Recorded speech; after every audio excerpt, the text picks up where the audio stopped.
My name's Aaron Massey from MrFixItDIY.com, and welcome back to another episode of Homeschool. For today's project, I'm going to show you how to winterize your sprinkler system.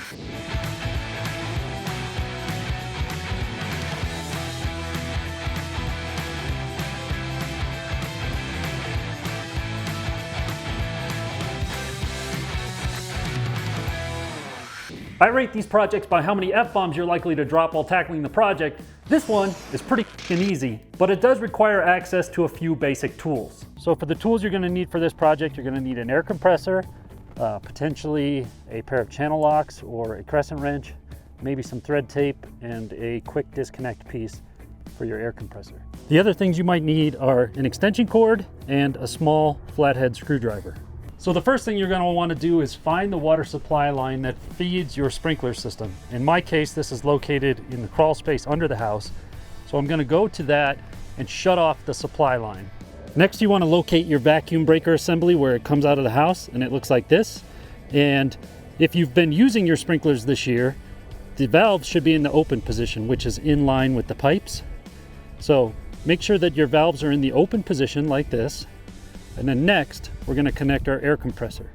The way we're going to do that is we're going to use our small air compressor disconnect fitting, and we're going to thread it right into this top valve here. So you can use your channel locks or your crescent wrench to tighten this down. This piece already has some thread sealant on it, but if you didn't, you could use some thread sealant tape to tape around here and then tighten this whole assembly down. Then the next thing I'm going to do is I'm going to close this lower valve. This is the water coming in up here. I'm going to close this valve just like that. So from there, the next thing that I'm going to do is open this valve right here. This valve, this little screw right here controls a valve, which you can't really see, but there's a little ball valve in there. What we're going to do is we're just going to open this valve by giving it a quarter turn. You might see a little bit of water running out. That's okay. So next, we are going to plug in our air compressor. Now this is where you'll need your extension cord depending on your availability to power. We're just going to connect our air compressor and our hose, and we're going to turn it on and set our regulator to about 100 psi. We care about the pressure of the tool, which in this case is just the hose, not about the pressure necessarily of the tank. The tank pressure should be higher. This is at 130. What we care about is this pressure here, which we have set at about 100. Next, you want to go to all your zone control boxes and open each valve one by one. So we'll go to this one first. And you're going to want to let that run for about a minute each zone, or until it's almost entirely air coming out of the line.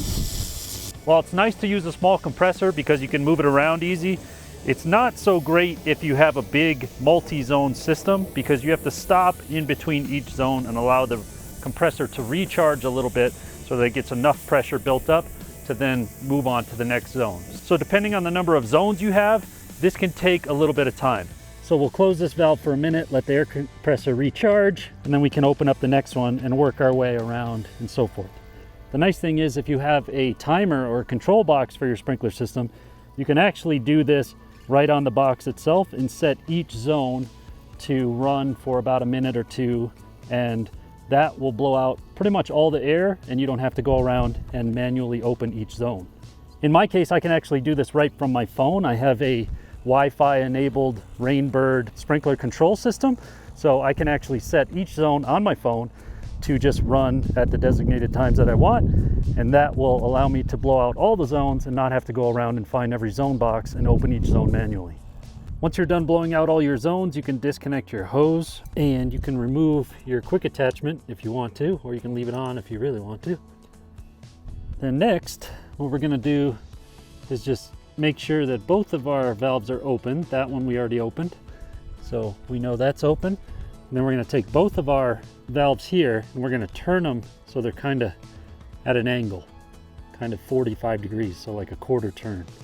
Next, we have a small bleeder valve right here on the bottom of this elbow, and I'm going to pull this, which will allow any water that's in this line still to drain out from here. Then lastly, I like to just go back and open one more valve just to let any residual air pressure out of the lines, and then you are good to go.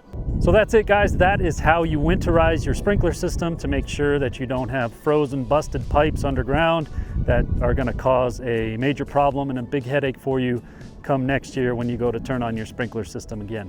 So this is just one step of many that you should be doing every year to winterize your home. And if you want some ideas for other winterizing things that you should be doing around your house before the winter months come, make sure that you check out my website, mrfixitdiy.com. I have a whole checklist of winterizing tips and tricks that you can do to make sure that you and your house are ready for the winter months ahead. So thank you guys so much for watching, and I will see you next time.